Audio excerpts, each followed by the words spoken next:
नमस्कार। आज हम बात करने वाले हैं जीएल फ्यूंटस की एक बहुत ही क्लासिक कहानी के बारे में।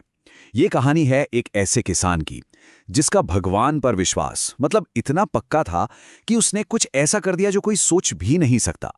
उसने सचमुच भगवान को एक चिट्ठी लिख दी। और यही सवाल ना इस कहानी की जड़ है। सोचिए जरा, क्या होगा अगर किसी का विश्वास इतना मजबूत हो कि वो अपनी सबसे बड़ी मुसीबत में सीधे भगवान को ही चिट्ठी लिख दे, पैसों के लिए। चलिए इसी में थोड़ा और गहरा उतरते हैं। तो मिलिए इस कहानी के हीरो से, लेंचो। बाहर से देखने में तो वो एक बिल्कुल आम किसान है, लेकिन उसकी एक बात बहुत खास है। उसका भगवान पर अटूट मतलब बिल्कुल अटूट विश्वास। और यही विश्वास है जो इस पूरी कहानी का इंजन है। तो कहानी शुरू होती है एक घाटी में, जहां एक अकेला घर है। ये लेंचो का घर है और उसकी पूरी दुनिया, उसकी पूरी जिंदगी सिर्फ एक चीज पर टिकी थी, उसकी मकई की फसल।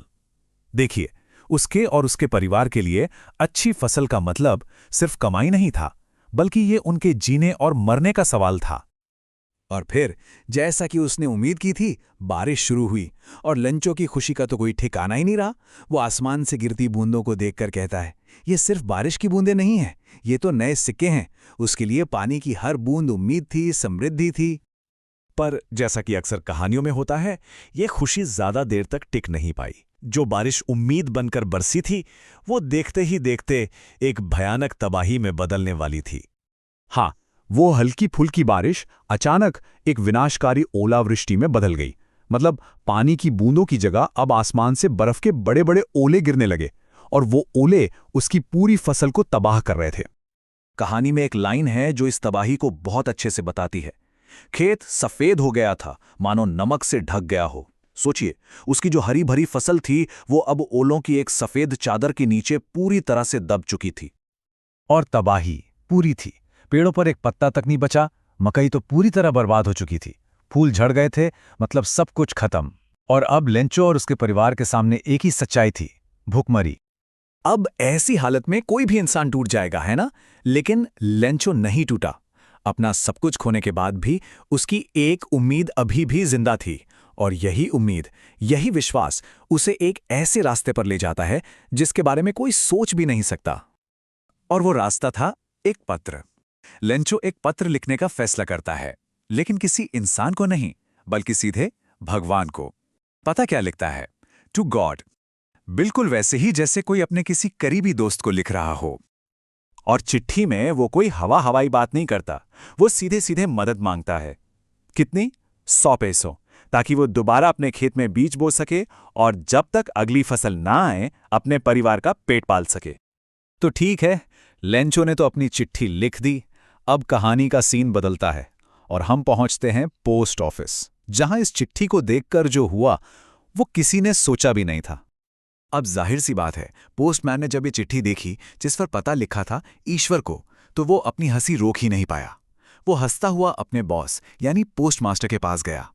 पोस्टमास्टर भी पहले तो खूब हंसा, लेकिन फिर अचानक वो गंभीर हो गया। वो उस किसान के विश्वास को देखकर सच में हिल गया था।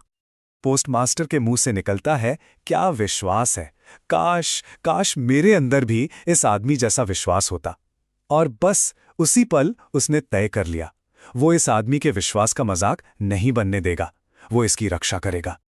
तो अब पोस्टमास्टर एक मिशन पर लग जाता है। वो फैसला करता है कि इस चिट्ठी का जवाब दिया जाएगा।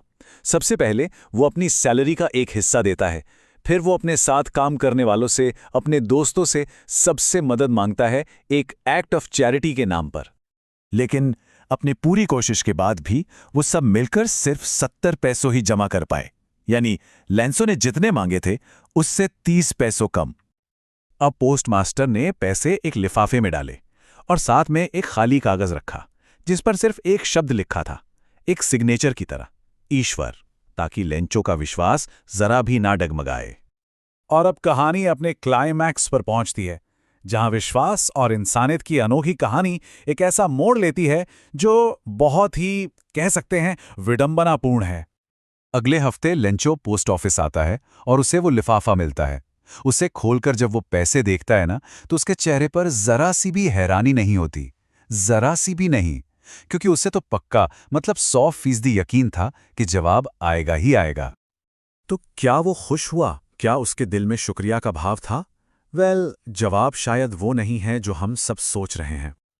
नहीं, खुश होने की बजाय वो गुस्सा हो जाता है। हाँ, गुस्सा, क्योंकि जब वो पैसे गिनता है तो वो पूरे नहीं थे। और यही कहानी का सबसे बड़ा ट्विस्ट, सबसे बड़ी आयरनी सामने आती है। देखिए, लेंचो की नज़र में क्या हुआ? भगवान ने तो पूरे 100 पैसों भेजे थे, लेकिन पोस्ट ऑफिस के इन बदमाश कर्मचारियों ने 30 पैसों निकाल लिए। और असली में क्या हुआ था?